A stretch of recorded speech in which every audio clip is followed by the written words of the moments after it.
dermatología del Hospital Rivadavia y hoy les vengo a comentar acerca de la esclerosis sistémica.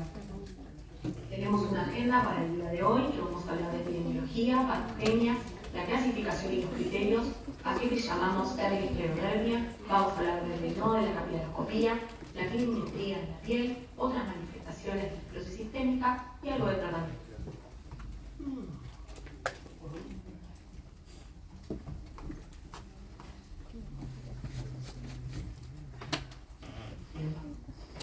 Acerca de la epidemiología, sabemos que es una enfermedad muy poco frecuente. Tenemos acá un trabajo de incidencia y prevalencia en esclerosis sistémica en unos pacientes de Buenos Aires, de Argentina. Esto es del Hospital Italiano, del Dr. Ross Soriano, en el 2011, donde dieron una prevalencia por millón de habitantes de 296. En relación a la fisiopatología, sabemos que es una enfermedad vascular, donde la fibrosis tisular es el punto final de un proceso biológico complejo que involucra el músculo endotelial y la activación del sistema inmunológico.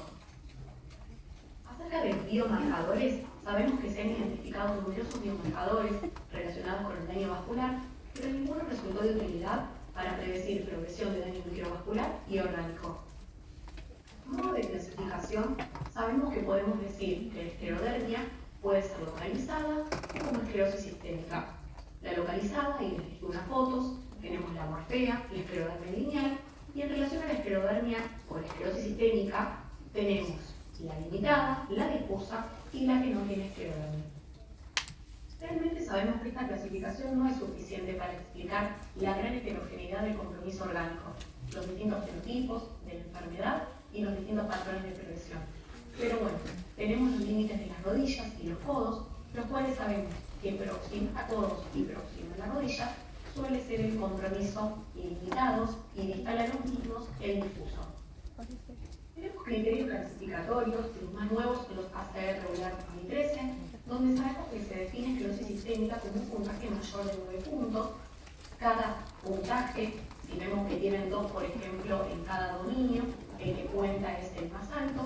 Y tenemos, por ejemplo, el engrosamiento, la infiltración cutánea proximal a la metacarpofalángica, que ya es un criterio suficiente, son 9 puntos.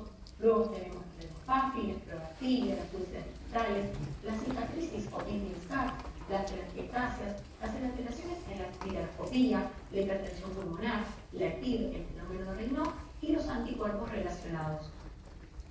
Un concepto muy importante que me gustaría destacar es el concepto de Very Early Sclerodermia o B2, donde sabemos que para llegar a los criterios 2013 de clasificación ACR regular, el paciente ya tiene un compromiso probablemente pulmonar, cardiológico, entonces estos criterios nos van a hablar de un valor predictivo del 79% de probabilidad de desarrollar esclerosis sistémica definida en los próximos 9 años.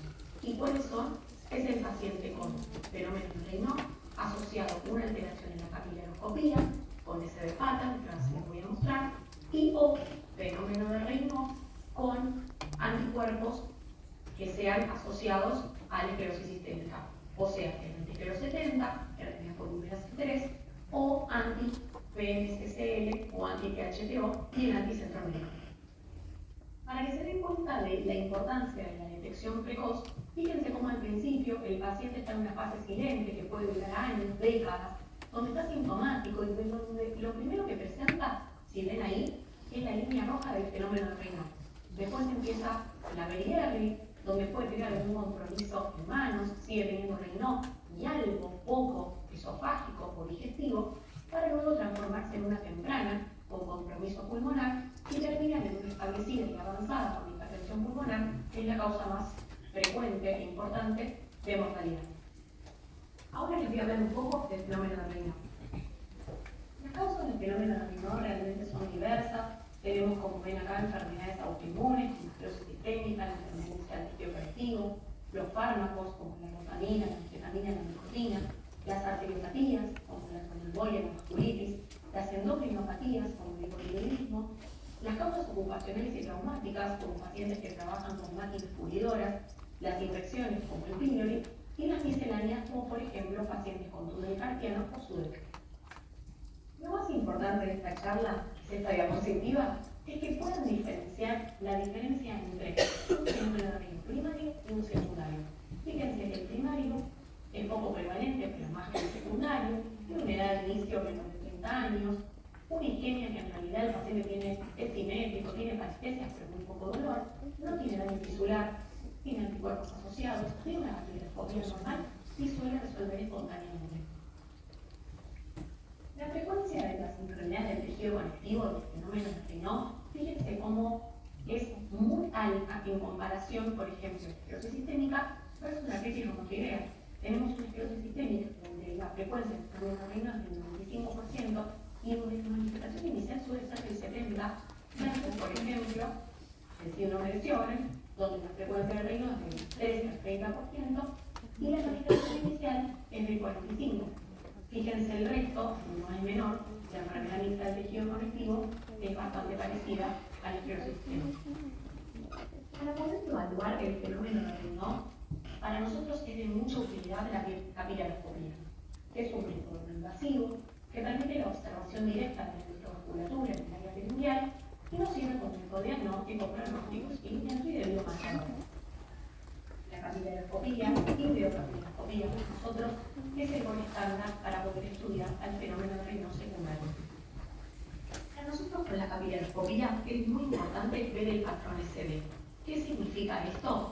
Tenemos un patrón de esclerodermia que es temprano, donde vamos a ver el primer signo de daño de la microvasculatura, que es la dilatación capilar, pero el número de capilares está conservado. Tenemos por otro lado el patrón SD activo o SD pattern activo, donde tenemos una pérdida de la integridad de la pared capilar, microhemorragias por extravasación, y comienza, y sí, la pérdida del número de capilares. Como última instancia, tenemos el patrón SD tardío, donde hay pérdida de capilares, hay desorganización, hipoxia tisular, neumocitogénesis y capilares ramificados. Ahora vamos a hablar un poco de las úlceras digitales, donde vemos acá las imágenes, son el 45% de la frecuencia de los pacientes, traen dolor, pérdida de la funcionalidad, amputación, gangrena, trae infecciones, causa de internación, discapacidad y depresión. Acá vemos ejemplos de compromiso cutáneo, por ejemplo, la esclerotilia o la alteración a nivel del rostro del paciente, y ahora vamos a ver cómo lo podemos medir. Para la medición de compromiso cutáneo tenemos el score de Rodnan modificado, donde tenemos 17 áreas que van a medir el grado de eliminación y es un marcador subrogado de la enfermedad y de pronóstico. Son 17 áreas, como les dije, más de 0 a 3 en cada área y está validado en esclerodermia difusa. El rango de puntaje es de 0 a 51 puntos y más de 26 puntos nos hablan de la severidad de tiempo entre las mediciones de al menos 3 meses.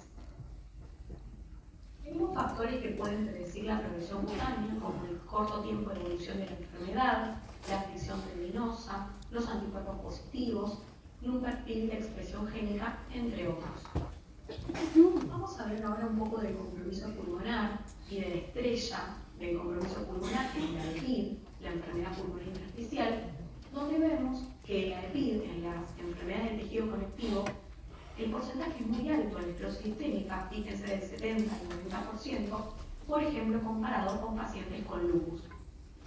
En relación a la frecuencia de los patrones tomográficos en la esclerosis sistémica, podemos ver que el más frecuente es la NSIP, seguido de la UIP y de la organizada.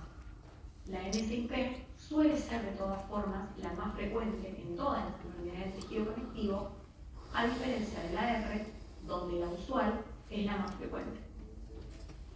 En este punto es importante hablar de la extensión de la enfermedad pulmonar en la esclerosis sistémica, ya que pacientes con una enfermedad extendida en el pulmón tienen menor sobrevida.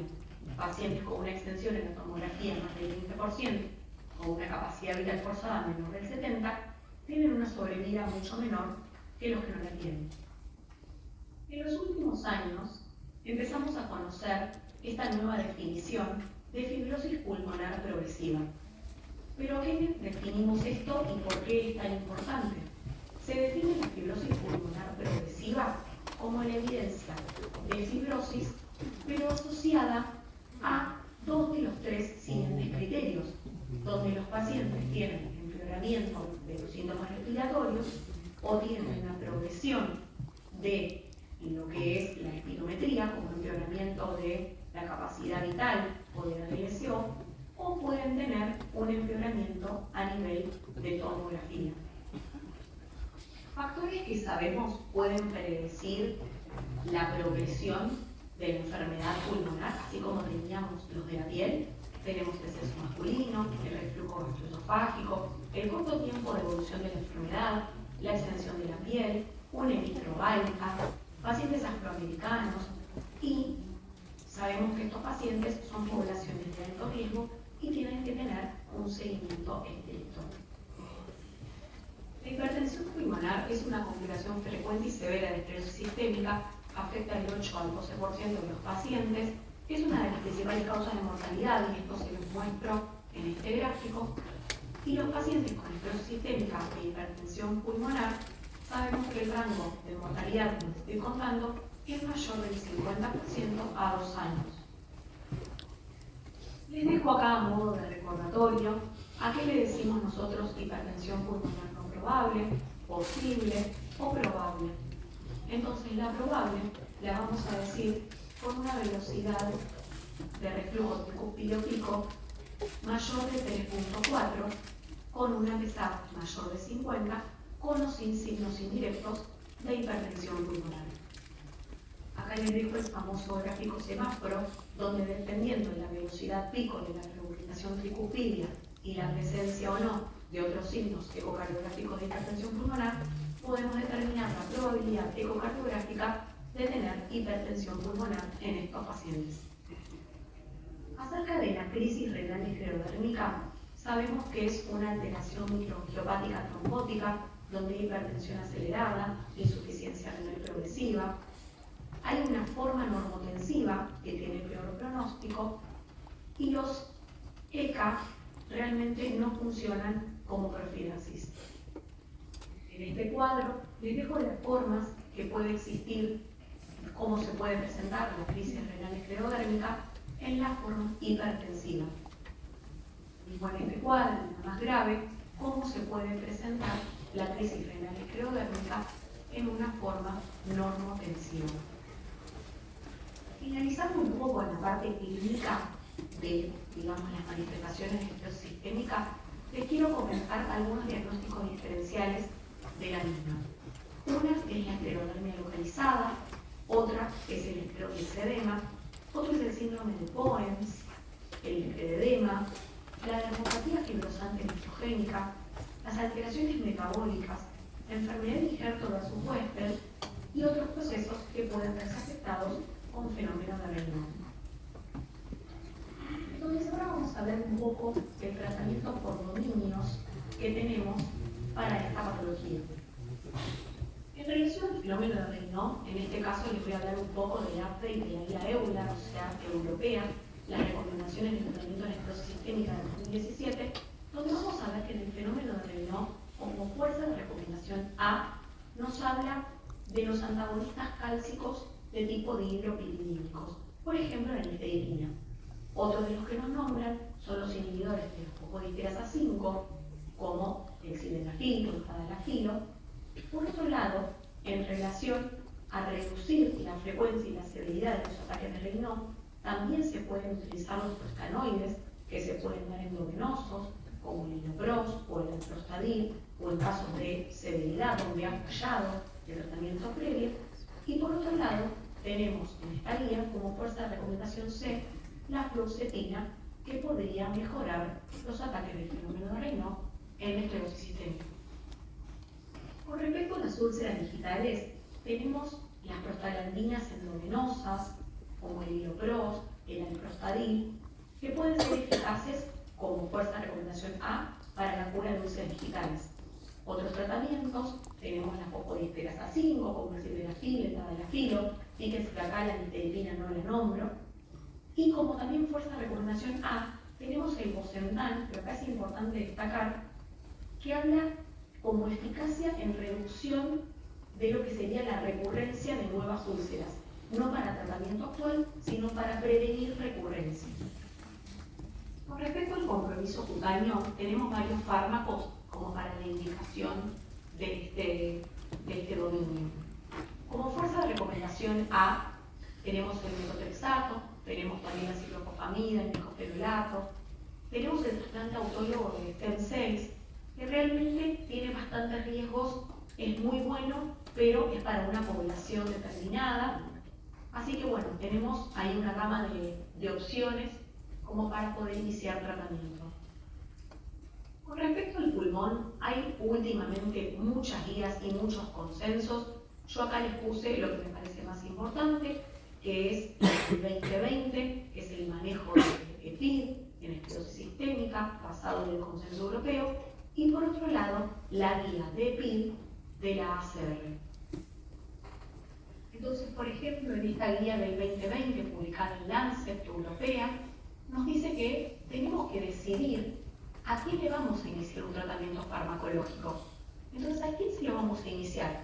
Principalmente los que tengan una enfermedad extensa en tomografía, pacientes con enfermedad temprana y EPID, que tengan criterios de progresión funcional y tomográfica, que tengan un esclerosis delta positivo y un alto score de Rodman.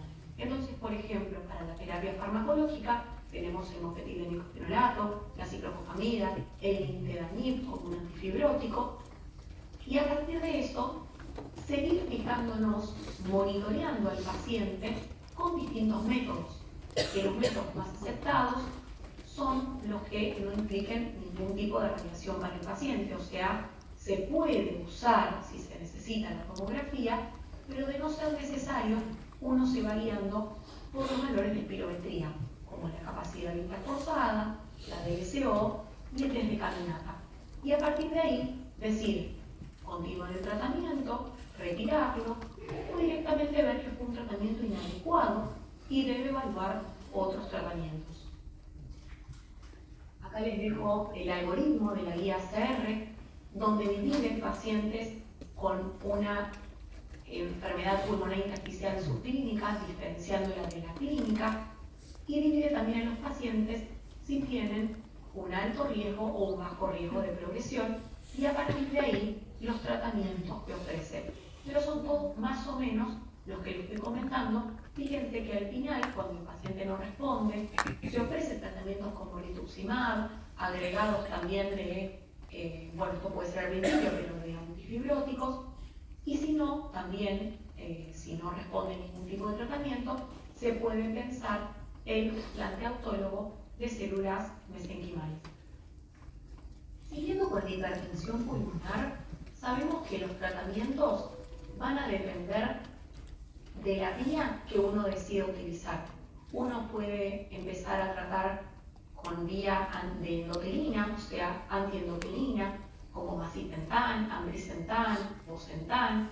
Puede probar con las vías de óxido nítrico, como el antifosfodiesterasa 5, como el sildenafil, el tadalafilo, o puede probar con la vía de prostaciclinas, como el milopros, el teprostinil, el epoprostenol o el selexipam.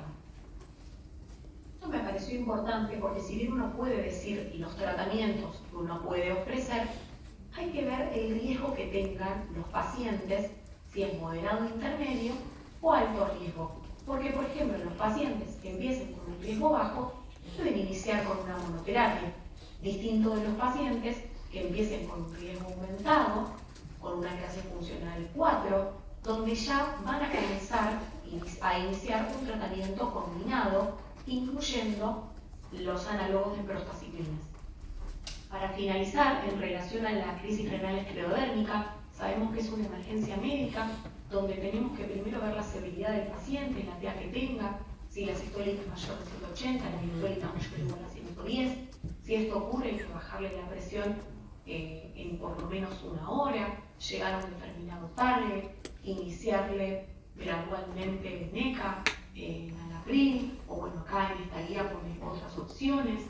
Pero bueno, hay que realmente ubicarlo siempre al paciente y a partir de ahí seguir el algoritmo. Por otro lado, ver si tiene otros síntomas, como convulsiones, edema pulmonar, microangiopatía, etc. Les agradezco tu atención.